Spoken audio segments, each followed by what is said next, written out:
Hey, Kurt, how's it going? What's up? Can you hear me, Kurt? I can hear you, man. What's up? I'm much, dude. Good to see you. Cool. Are you by Nice to see yourself? Are you in Peru right now by yourself, or is your buddy still with you?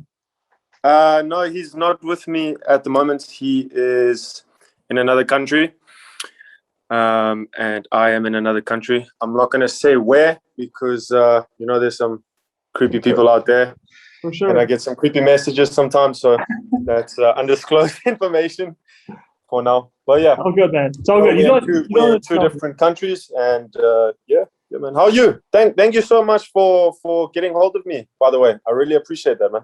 Dude, absolutely, man. Your content just came up. You know how the YouTube algorithm works, like a couple months Yeah, ago. So I started watching you, and like I don't know if you watch Indigo Traveler or like Bald and Bankrupt, Harold yeah, Baldwin. yeah, yeah, for sure, for sure. Like good. I like with COVID and everything, I can't travel, so it's always fun to see people like yourself just out there killing it, doing an awesome job. And yeah, man, I appreciate the time. Thank you, man. Let's start with South Africa because I know you're German and South African. Are you from South Africa? So I was born and raised in South Africa. My mom's South African. My dad's German. I lived most of my life in South Africa, and I spent a few years recently in Germany. Okay. Yeah. What city in South Africa? Because I have a friend from Durban, and I always wanted to go there. But where are you from? I'm not even from a city, man. I'm from a small little town called Plettenberg Bay. For me, it's probably one of the most beautiful places I've ever seen or been to in my life. I don't know if do you know it? Like, I don't know of it. No. it's a little town in the middle of, it's like right in the center on the coast, like Okay. between Cape Town and Durban. It's Okay. pretty famous for tourists, and for other South African tourists. There's a thing called Plet Rage. It's kind of like what is that thing called in America? Spring Break. Yep. It's like the spring break place of South Africa, but it's small and it's very little. It's a cute little town. Okay. Besides the spring break, Kurt, what's life there like growing up? I'm curious. In South Africa, well, that always depends, like your economic and social situation. If you're poor, growing up in South Africa is obviously going to be living hell, and if you're rich, it's going to be like being rich anywhere else. And if you're middle class, yeah, it's a struggle if you're middle class too. But yeah, it all depends. I grew up pretty middle class, like a blue collar, hardworking family. My dad was always working and stuff. So for me, it was good. I had pretty much everything I ever wanted. That I needed. Not everything that I wanted, but everything that I needed. And yeah, man, for me it was good. I love South Africa. To me, it's one of the best places on earth. I really enjoyed going up there. The culture there is cool. The vibe there is nice. Obviously, the food, the people. Yeah, after traveling to quite a few countries, South Africa is still on the top for me. And I'm Certainly. not just saying that because I'm from there. Absolutely. I've only heard good things about it. But at a certain point, you decide, I don't know when, so maybe take me through this process. When do you want to leave South Africa and essentially travel the world? Because, someone only has to go through your list of videos on YouTube, and it's like, you've been to Europe, you've been to South America, like you are really traveling. So what precipitated that? Why did you want to leave and go on this adventure? Well, actually, when I was like a little teenager, my dad invited my brother and I on an epic journey around like Southern Africa. I don't know if you've seen it. I put like a little video together on my YouTube channel, of like random clips that my brother and I filmed while we were going around. Action. How hot is it? Hot. There's a little town over here. This is the biggest town I've ever checked, man. Got a petrol station. What do you say? Oh, my sack!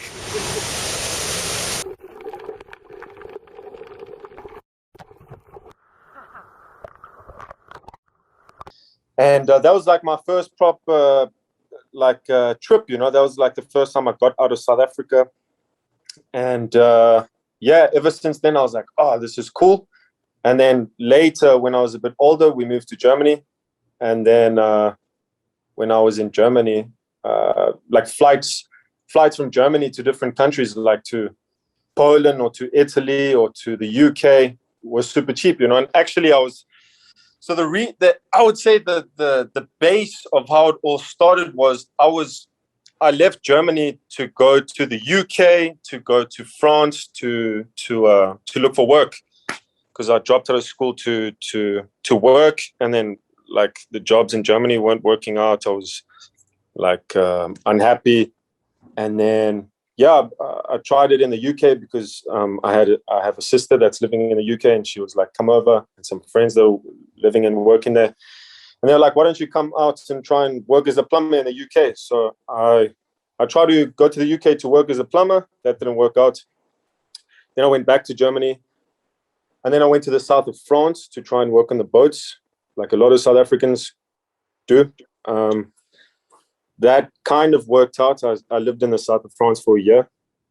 And then after that, I was like, oh, this is so cool. You know, the whole adventure thing after staying in like hotels, like in hostels, sorry, not hotels, staying in like hostels, meeting new people, just like exploring new places was like, I don't know, there's something about it, man. It's just like, it's super nice, you know. And then after that, I just traveled a little bit around Europe. And then I saw, like one time I was lying in bed and I stumbled upon Harold and Bald's videos, and I was like, oh, fuck, this is so, sorry, I curse. Can I curse? You're all good. And then I stumbled upon their videos, and I was like, this is so cool. I want to do the same, you know. Travel the world and document it. I'm traveling now anyways. I might as well try and film it and see how it goes. And that's pretty much how it came about, man. Certainly. What are your thoughts on a guy like Harold Balder? Because when I watch your videos, Kurt, I see some similarities, right? Like, especially in the intros. Like, I like how you guys both, it's just like, here we are. Not a lot of chit chat, and you guys are into it. What is, maybe a better question is, what are some things you like about those guys like Harold and Bald and Bankrupt? For sure. Well, obviously those guys were like, they influenced the style. You know, everybody who starts out in something has mentors, whatever field it is in life. If you're an artist, if you're a musician, you have people that you look up to. And yeah, I saw their videos and I was like, shit, I really like this style and this format, you know, because all the other videos that I've seen on YouTube, they're super boring. All the other YouTubers, you just want to fall asleep, you know, boring as hell. So I was like, yeah, that's cool. Because actually before I was making videos, but they were shit. You know, they were like boring. The whole vibe was like the typical travel video. And I was like, fuck, this sucks, you know. And I saw these guys and I was like, that's so cool. And then, yeah. And then I took inspiration from them. And now slowly, I'm finding my own way, doing my own thing, got my own style, you know. Absolutely. Do you enjoy it? Like, do you edit your own videos, or do you have someone else do that? Or no, everything's myself. Everything I do by myself. Like always, you know. I've always been creative. I've always been making things, making little videos. Like when I was a kid, I was making stupid videos with my friends, doing like stupid things. Yeah, and then just always being creative, you know. And then I just taught myself how to edit. Over the years, and yeah, so everything I do is self-taught, self-made, all by me. Certainly. The most recent video I saw, you had ventured into a dangerous barrio in Peru. ¿Cómo estás? That gave me a heart attack. ¿Qué haces? ¿Qué haces? ¿Estás bajando solo? ¿Cómo? ¿Estás bajando solo? No. Cuidado, te pueden robar acá, hermano. ¿Cómo? Te pueden robar por acá. ¿Pueden? Tú eres extranjero, ¿no? Sí. Te pueden robar, hermano. Por acá, ¿Hay personas allá? por acá roban, pero ten cuidado, hermano. Pero hay personas allá que me roban ahora, ¿no? Ahora no. Guarda tu cámara, bro. Sí. Guarda todo, porque uno te regresa por allá mejor, hermano. Okay. How much of that is it like, hey man, I really want to go see like what is in this, you know, terrible place potentially, and how much is that like, hey, I think this would be good for a video? Because I know there's always that balance of, reality versus Yeah. content creation. Like, let's say, for example, would you have gone to that place had you not been a YouTuber and all those other things? That's a good question. And yeah, it's funny you ask because I do go to these places even when I don't have my camera. Like, man, I wish I could have a camera built like in my head, because the places I end up when I don't have my camera are even more insane. Like the things I see when I don't have the camera are even more insane. Like, I was at a birthday party in like the hood of Medellin at like 2, 3, 4 o'clock in the night in the weekend, and that was a cool experience, a party in the hood. And like I'm just always ending up in these places, with locals, like you see in my videos. But that's like a small percentage of what I'm doing. Of course, obviously, like I take my camera with to make good content, because I feel like I can make some good videos. But in general, I'm going into these places without the camera as well, because I don't know. I just like experiencing. I just like experiencing real stuff, man. Like I hate boring white pickety fence neighborhoods and stuff like that. I can't do that, man. I get depressed when I see that. I want to party. I want to get drunk in areas, like in these type of places. So I'm going there. You can ask Stefan. Me and that guy, we always ending up in these places, and we're getting told like, you need to leave, and that's like without the camera. So yeah, if that answers your question. It certainly does. It reminds me, now that you said it, of you guys ended up going into, let's call it a brothel in Peru. Like you guys were driving up every day and you end up in, I don't know how, but basically like a brothel. Alcohol, como una taberna, una bar, una taberna. ¿Alcohol? Sí, como alcohol, sí, sí. Ah, para beber cerveza. Sí, sí.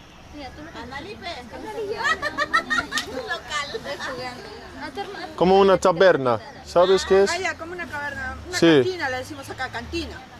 No, cantina. Sí, con mucho cerveza. ¿Con chicas? También hay. También hay. Ajá, allá en la casa naranjada. Naranja casa. I think this is a brothel. ¿Hay chicas aquí? Ajá. Okay, podemos ver. Ay, no, pues chicote. What were your thoughts when you're in there and it's like you look up and all of a sudden, there's, I believe it's a dude, right? Esas son las chicas. That's a dude. That looks like a dude to me. Ajá, listo. ¿Qué haces? Interesting. That's a guy, bro. Yeah. Should we get the hell out of here? Get out of here. Like, because I've been to Colombia and like, those kinds of situations, they're certainly there. They're prevalent. What were your thoughts? Yeah. Jeez. And it's so casual as well. Like, well, obviously, I've never seen anything like that in South Africa or in Europe. But coming here in South America and Latin America, you see that all the time. People are like, hey, come over for a drink in my bar. And all of a sudden it's a brothel. And you're like, oh, shit. Okay. What is that like? Yeah, it was like you saw in the video, man. It was surprising. I didn't expect a kid to invite us into his family brothel, it looked like. And yeah, it looked like one of the ladies working there was actually, in fact, a man or a dude. So that was very interesting. Yeah, no, we actually just wanted to get a beer. And I think those girls that were sitting down in the soccer field were taking the piss out of us. And they were like, yeah, there's a bar over there. And we went there. It was a brothel. But yeah, it was funny. That's hilarious. It just reminded me of this time I was in Bogota in Colombia. And I was a little intoxicated, unfortunately. But this woman, she comes up to my friend and she's like, hey, like, do you guys want to hang out with some girls? Well, yeah. No. And then, we walk down a few dark alleys, like she pounds on a door and then you're led into this very elegant sort of ballroom that is essentially a bar. And so seeing that was absolutely, I thought it was hilarious, man. It was crazy. Yeah, it's crazy. Let's talk a little YouTube. So do it. You're a guy who there's probably a day where you had 10 subscribers on YouTube and you're like, all right, I don't know what's going on here. But slowly but surely, now you're up to around like 250K, I believe. How has that process been? Like, take me through, I suppose, some of those initial struggles, and now it's like, I told you this the other day, but you're kind of on the rise, and it looks like you're not slowing down. Well, yeah, it's been quite the journey, man. I still don't feel like I've like, as they would say, made it or anything like that. But yeah, no, 250K, or almost 250K. That's amazing. That's a blessing, man. I couldn't be more grateful for that, you know. But the journey getting there was a lot harder than what people think. You know, I actually didn't expect it to happen this quick, but I knew eventually I would get somewhere and be in this position, because I've always been striving for this my whole life. Ever since I was a kid, like I told you, I was creating things and making things, and I was like, I want to do something different, you know. I was never good at school or any of that. But anyways, yeah. So the whole process of YouTube was it was a lengthy one, man. Like I said in the beginning, in the first year or something, I was making videos of my little trips that I would go on with my ex-girlfriend and some friends and whatever, when I was alone looking for work. Actually, the first vlog I ever made was when I was looking for a job in London, walking around the streets. Oh man, if I can find a clip of that, I will send it to you. It's hilarious. I was looking for a job in London and to work in a kitchen. I put that out. That was a fail. That was like a joke. And then yeah, and then all the other videos were just shit. Eh? Like I remember I shot some videos in Italy. They were boring as hell.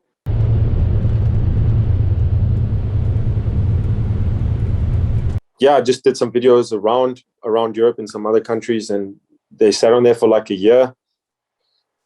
Then I went to Bulgaria, shot some videos that I absolutely can't stand now when I look at them, because the content is just so bad, and I don't know what I'm doing. I don't know. I'm not having fun. I'm you know, like when you start something, you're always a bit more stiff than usual. Now I feel like I'm just getting better and more fluent and more like liquid, you know. It's more flowy, flowing. And yeah, back then it was just stiff, and I was kind of like awkward in front of the camera. Didn't know how to film these interactions and film myself and be myself as well. And yeah, that's how it was back then. And then yeah, they sat on there for a while. No one was watching it. I maybe got like a couple thousand views. Like in total, I was sharing it on my Facebook, on like with everybody I knew. So then I moved. It's a long story, but to make it short, I moved back to South Africa after my father passed away with my mom, to work on a farm of my uncle, who is a dickhead. And then I went to work on his farm, and I wasn't happy there working on his farm. So I was like, okay, stuff this. I'm gonna pursue my dream and actually go for it. You know, I got nothing to lose, because before I left to South Africa, I was working as a garden boy, cutting grass and cleaning staircases for this cleaning company in Berlin. So it's kind of confusing, man. I've kind of been back and forth trying to find my place, you know, and in between trying to keep creative and make videos and do content and stuff. But yeah, so then I saved some money. I was in South Africa, and I told my mom, like, I can't do this. I'm so frustrated here. This is boring. You know, like this is not what I want to do. And then I took like the last bit of money I had, left South Africa, and I told my mom, I'm like, I'm going to Egypt. She was like, what?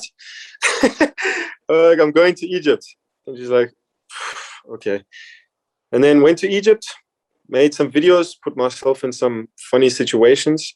Okay, let's go. You put this neck thing around me very tight. Look, I'm sure he's overcharging me. Yeah. Oh man, taking the hair out of my cheeks. Oh my god. Wow. Woo. Wow. Let's go again. And then yeah, after releasing those videos, it slowly picked up, eh? And then after, like, I don't know if you've seen that haircut video with Abdu, where I'm getting my haircut, where I had like the long hair, and he gives me like the nice facial treatment. That started to pick up really well. Some people were like Egyptian influencers were sharing it on their Facebook, and some other YouTubers, a German rapper called Sammy, shared that on his Twitch.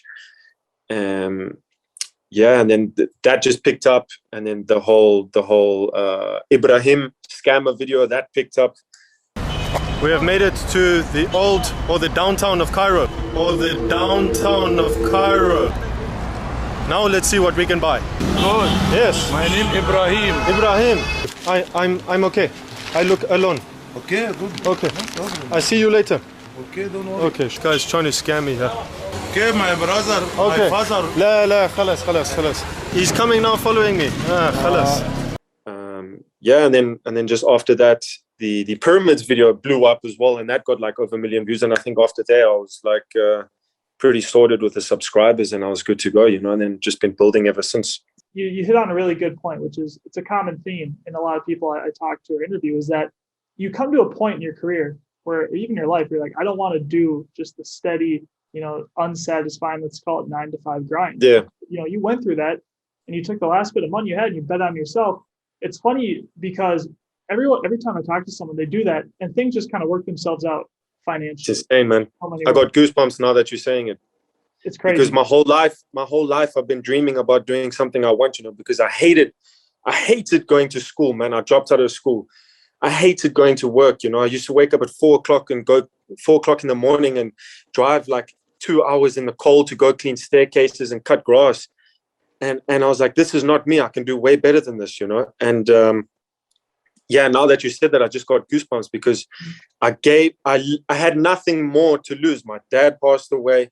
I had a little bit of money. I was like, fuck it. I got nothing to lose. You know, if I get stranded in Mexico or in Egypt or whatever, I don't care, you know. And things worked out. A lot of people don't know, but I was in Egypt and Mexico and even Colombia, the beginning stages of Colombia. Man, no one has an idea of how much money I had. Like I had in Mexico, I think I had like $200 or $300 in my bank account when I went to Mexico. At like the end of the month, I even remember I had to ask my brother to send me some money.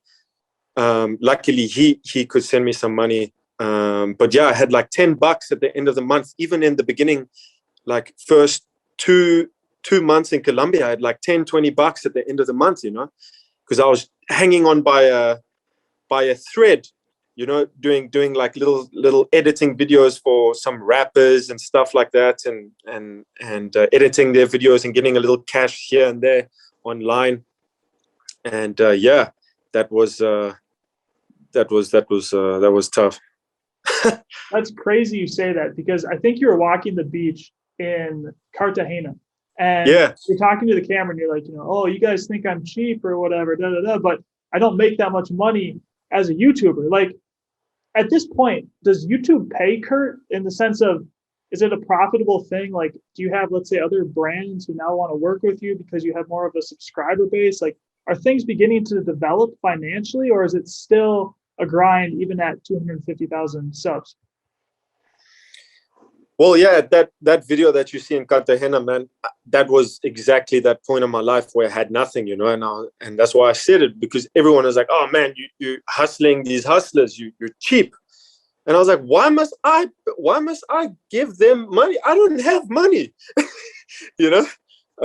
If I had it, I would give it. Like as you can see now, I try my best, you know. And to answer your question, yeah, YouTube is my full-time job now, and I'm earning a living off of YouTube, and I can survive off YouTube. Certainly. Perhaps my last question then is the future. I know you might not have thought about it yet because everything's so whirlwind and it's happening, but a year from now, 2 years, 3 years, 5 years, do you still want to be traveling and making videos? Like I know, for example, Bald and Bankrupt, he's talked about, I got 1 more year of this and then I'm done. I'm out. Like, have you thought about how you'd like to potentially spin this off into something else, or what are your thoughts at this stage? Well, yeah, you know, like I don't think I'll ever stop creating things or content, you know. So I can't really answer your question exactly because I barely know what I'm doing in a week from now. Like I might just go to another country in a few days. Like I have no idea what I'm doing. That's basically like the gist of it all. But yeah, for sure, I'm not going anywhere when it comes to creating things. So if it's if it's YouTube videos, if it branches off into documentaries, into who knows what, it could even be music or whatever, you know. I like creating stuff, and I think, and I like creating good content. So I think I'll always be doing that. And I love traveling at the same time. So whether it's creating traveling videos, traveling documentaries, YouTube videos, whatever, I'll still be creating stuff 100%. Certainly. Well, sweet. I'm going to throw your contact information, your social medias down below, but any final words for someone watching this? You know, I think you said a lot of inspirational things in these last couple of minutes, just namely about betting on yourself, going for it, you know, because life is short, as I'm sure you know, in many ways. Any last words for someone who not necessarily wants to be a YouTuber per se, but just in general, like, hey, live your life this way because it'll make you feel fulfilled and happy? Wow. Yeah. Well, my advice to anybody that wants to fulfill anything in life is, you know, like I was doing some other things and they never worked out, and I focused on them and I did them the best I could, but in the end they didn't work out. So I was like, okay, I'm going to find a different approach to this. And I did the best. I put my all into it and it worked out. So I think my advice is, if you're going to do something, do it properly. Don't back out. Don't do it like, you have to do it wholeheartedly. Don't back out. Don't slow it down. Go 100%, or don't even do it. And yeah, if that is your dream, whatever is your dream, never give up. You know, like I got the tattoo on my back, hope dies last. Never give up. And if you really want to do something, you'll be able to do it no matter what situation you are in life. There's always a way. And as cheesy as it sounds, as cringe as it sounds, you know, that people use the word cringe. I hate that, because those people are actually what they say. So anyways, there's always light at the end of the tunnel, you know. You'll always be, it always gets better. So if you really want to do something, you can do it. Enough cheesiness. I like that. Hope dies last. That's clever. Yes, sir. Sweet. Crazy, man. Well, I'm looking forward to the next video and wherever it is you are. And yeah, man, it'll be good. Thank you so much, man. Absolutely. Let's chat in Instagram. Absolutely. All right, Kurt. We'll talk to you soon. You have a good one. Thanks so much. Thank you. Cheers. Bye. How do you leave this? I got you.